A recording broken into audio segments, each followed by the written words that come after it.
আসসালামু আলাইকুম গাইস, আশা করি সকলে ভালো আছেন। বেশ কয়েক মাস পর আপনাদের সামনে আজকে একটা নতুন জিনিস নিয়ে হাজির হলাম। আজকে যে জিনিসটা মূলত বানাইছি এটা হচ্ছে মূলত আমাদের ইউনিভার্সিটির ইলেকট্রিক্যাল সার্কিট ল্যাবের প্রজেক্ট। এটির নাম হচ্ছে ভেরিয়েবল পাওয়ার সাপ্লাই। এটির রেঞ্জ হচ্ছে 0 ভোল্ট থেকে 30 ভোল্ট পর্যন্ত। এটা 0 ভোল্ট থেকে 30 ভোল্ট পর্যন্ত আমরা যে ল্যাবে সাধারণত ইলেকট্রিক্যাল ল্যাবে যেগুলা ব্যবহার করে থাকি সেই জিনিসই জাস্ট হাতে বানানো। ওইটা বিভিন্ন ধরনের R&D এবং রিসার্চ করে বানানো। এটি জাস্ট আমরা নিজেদের মতো করে বানাইছি। এটার ভিতরে কি আছে, কিভাবে এটা কাজ করে, সম্পূর্ণ ডায়াগ্রাম সহ আজকে আপনাদের সামনে উপস্থাপন করব। সো চলুন শুরু করা যাক।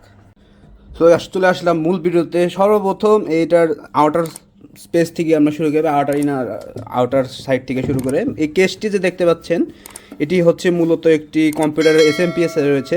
সেই SMPS এর কেস আমি এটি ব্যবহার করেছি এবং ড্রিলিং করে বেশ ভালো পরিমাণ ড্রিলিং করতে হয়েছে। এখানে ট্রান্সফর্মার বসিয়ে এবং ভিতরে ইনার হোল কেটে আমি ছবি দিয়ে দিব কোনো মতো আর কি কেসটা দাঁড়া করেছি। তারপরে আছে ভিতরে কী পার্টস রয়েছে, চলুন এটা খুলবো আমরা এখন। সো এখন হচ্ছে এটি খোলার পরে এই অবস্থা। ভিতরে যা কিছু দেখতে পাচ্ছেন সব এই সার্কিটটি বাদে সব নিজের হাতেই তৈরি করা এবং ডিজাইন করা, মানে কীভাবে কাজ করবে এই ঠিক করেছি, কীভাবে কানেকশন দিব সব মনে করেন নিজেরভাবেই করেছি। তো সর্বপ্রথম দেখতে পাচ্ছেন এটা হচ্ছে পাওয়ার কট, AC 220 ভোল্ট এখান দিয়ে ইন করে এখানে সর্বপ্রথম এসে ফিউজের লাল মাথা এখানে এবং ফিউজের আরেকটি প্রান্ত সরাসরি চলে গিয়েছে সুইচ। এখানে সুইচ একটি, এই সুইচের গোড়ার থেকে এখানে একটা এলইডির সাথে আমরা এলইডি ইন্ডিকেটর দিয়ে দিয়েছি। 1K রেজিস্টার দিয়ে এলইডির সাথে সরাসরি দিয়ে ইন্ডিকেটর বানিয়ে রেখেছি। ঠিক তারপরেই ট্রান্সফরমার থেকে কানেকশন আসবে। ট্রান্সফরমার এটা হচ্ছে যে ট্রান্সফরমারটা আমরা ইউজ করেছি এটা হচ্ছে 12 ভোল্টের ট্রান্সফরমার, সেন্টার ট্যাপ করা 12 মানে 24 ভোল্ট আউটপুট পায় এবং 3000 mAh বা 3 অ্যাম্পিয়ার কারেন্ট রেটিং হচ্ছে এই ট্রান্সফরমারের মূল স্পেসিফিকেশন। সেই ট্রান্সফরমারের যে আউটপুট, এই আউটপুটটাকে আমরা তো এখন আমরা ট্রান্সফরমারের যে আউটপুট রয়েছে আউটপুট তার 24 ভোল্ট আমরা সরাসরি ডায়োডের মাধ্যমে এখানে ব্রিজ রেক্টিফিকেশনের মাধ্যমে ব্রিজ রেক্টিফিকেশন করছি। আমরা এখানে দেখতে পাচ্ছেন যে 4টা ডায়োডের রেক্টিফিকেশন করা আছে এখানে। এই ব্রিজ রেক্টিফিকেশনের যে আউটপুট লাইনটা আসছে সেই আউটপুট লাইনটা আমরা সরাসরি এখানে দিয়ে দিয়েছি। এই যে দেখেন আমাদের মডিউলটা রয়েছে XL4016E DC টু DC বাক কনভার্টারের ইনপুট মডিউলে দেওয়া।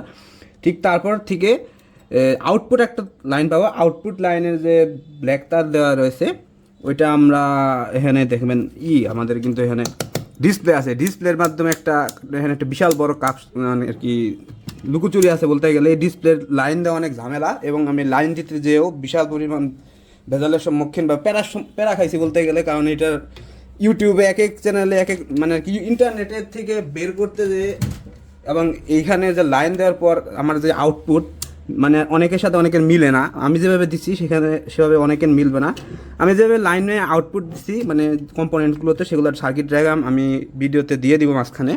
সেখান থেকে দেখে আপনারা খুব সহজেই একটা ভেরিয়েবল পাওয়ার সাপ্লাই তৈরি করতে পারবেন এবং ল্যাব কোয়ালিটির পাওয়ার সাপ্লাই তৈরি করতে পারবেন আপনারা।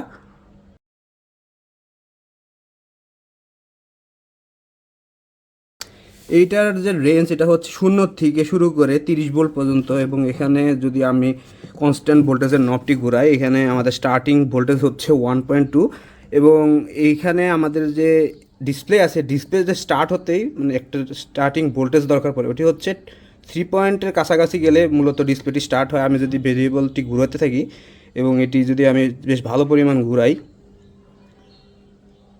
ফুল লোডে দিলে দেখা যায় যে এটি 35 ভোল্টের উপরে লোড মানে আর কি আউটপুট দেয়। কিন্তু আমাদের এই যে ডিসপ্লের রেঞ্জ হচ্ছে 30 ভোল্ট পর্যন্ত এবং আমরা সেফটি পারপাসে এখানে 30 ভোল্টই সেফটি ভোল্টেজ রেখে দিয়েছি। 30 ভোল্টের উপরে ক্রস করতে না করেছি। আমরা এখানে কিন্তু একটা লিখে দিয়েছে warning do not cross over 30 volt, মানে এটি 30 ভোল্টের উপরে দিলে হয় ডিসপ্লেতে সমস্যা হবে, মডিউলে সমস্যা হবে না কারণ মডিউল 30 ভোল্ট দিলে অনায়াসে জ্বলতে পারবে। কিন্তু সমস্যা আছে একটা অ্যাম্পিয়ার লিমিট করা, যেমন এখানে যে কনস্ট্যান্ট কারেন্টের যে একটা ব্যাপার স্যাপার আছে এটি 10 অ্যাম্পিয়ার ম্যাক্স। 10 অ্যাম্পিয়ারের উপর দিলে এই যে হিট সিঙ্ক দেওয়া আছে এখানে, কিন্তু এই হিট সিঙ্কগুলো এখানে দুইটা মসফেট আর একটা ট্রানজিস্টার দেওয়া আছে। ট্রানজিস্টার মাধ্যমে আর কি কন্ট্রোলিং করা হয়ে থাকে। এগুলো গরম হবে ফেটে যেতে পারে। ইন্ডাক্টর যেহেতু দিয়ে দিয়েছে বেশ ভালো পরিমাণ কারেন্ট হ্যান্ডেল করতে পারবে এটা। এরপর আসি ভেরিয়েবলের যে ব্যাপার স্যাপারগুলো রয়েছে। এই XL4016E আপনারা যখন কিনবেন আমি ডায়াগ্রামে দেখাচ্ছি, এখানে দেখবেন যে আপনারা এখানে পট যে সবুজ কালার মানে নীল কালার যে পটগুলো রয়েছে এগুলাতে 103 লেখা থাকে, আপনি ইন্টারনেটে সার্চ দিয়ে খুব সহজে বের করতে পারবেন যেগুলো ভ্যালু কত। এটা হচ্ছে মূলত 10K ভেরিয়েবলের সমতুল্য। আমি এখানে মূলত ভেরিয়েবলের জন্য এখানে দুইটা 10K পট ব্যবহার করেছি, এগুলো দিয়ে মূলত আমরা ভেরি করতে পারি খুব সহজে। এটা কানেকশন আমি সার্কিট ডায়াগ্রামে খুব সুন্দরভাবে দেখিয়ে দিয়েছি। আপনারা যে কেউ এই সার্কিট ডায়াগ্রাম দেখে বাসায় বসে একটু মাথা খাটিয়ে একটা ল্যাব বেঞ্চ পাওয়ার সাপ্লাই তৈরি করতে ফেলতে পারবেন। সো আশা করি ভিডিওটি আপনাদেরকে হেল্প করতে সাহায্য করবে অনেক। এখন মূলত আমরা যে লাস্ট যে কাজটি করবো এটি হচ্ছে লোড টেস্ট। আমার কাছে একটি 12 ভোল্ট 35 ওয়াটের একটি মোটর সাইকেলের হ্যালোজেন বাল্ব রয়েছে, বেশ ভালো পরিমাণ কারেন্ট ড্র করে। এটি এখন আমরা এখানে কানেকশন দিয়ে দেখব কী পরিমাণ মানে স্টার্টিং ভ্যালু থেকে শুরু করে সর্বোচ্চ কত পর্যন্ত আমাদের এই বাতিটি আউটপুট নেয়, এবং এখানে যে অ্যাম্পেয়ার এবং ভোল্টেজ মিটার দেওয়া রয়েছে এটি কীভাবে ফাংশন করে সেটা আমরা এখন পরোক্ষ করবো। চলুন শুরু করা যাক। সো যেহেতু আমরা এটা একটি প্রজেক্ট হিসাবে দাঁড় করিয়েছি এবং এটি থেকে সম্পূর্ণ পরিমাণ আউটপুট যাতে বের করা যায় সেভাবে আমরা ডিজাইন করেই এখান থেকে কিন্তু আমরা সহজে আউটপুট বের করতে পারবো। X60 কানেক্টর দিয়ে আমরা এখানে আউটপুট লাইন বের করব, এবং অ্যালিগেটর এবং ক্রোকোডাইল ক্লিপের সাহায্যে আমরা মূলত এখানে কাজটি করেছি। যে তার দেখতে পাচ্ছেন এখানে আমরা আউটপুট নিব, দেখেন ভালো পরিমাণ স্পার্ক করছে। কিন্তু এখানে আমরা বর্তমানে আছে 4.5। এখন যদি আমরা এটাকে একটু লোডে দেই, সো আমাদের কানেকশন কিন্তু দেওয়া শেষ। আপনি যদি ভালো মতো লক্ষ্য করেন বাতিতে কিন্তু একটা ভোল্টেজ শো মানে আর কি বাতিতে কিন্তু একটু মিটি করে জ্বলছে, কারণ এটিতে একেবারেই শূন্য ভোল্টেজ আসে না। এটি হোমমেড যেহেতু আমরা শূন্য ভোল্টেজ আনতে পারি না আউটপুটে একবারেই।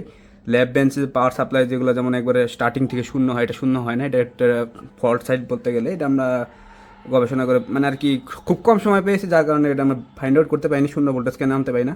তো এখন যদি আমরা কারেন্ট মানে আর কি কনস্ট্যান্ট ভোল্টেজটা ধীরে ধীরে বাড়াতে থাকি আমাদের ডিসপ্লেতে কিন্তু একটা আউটপুট আসবে এবং সাথে সাথে লোডও বাড়তে থাকবে।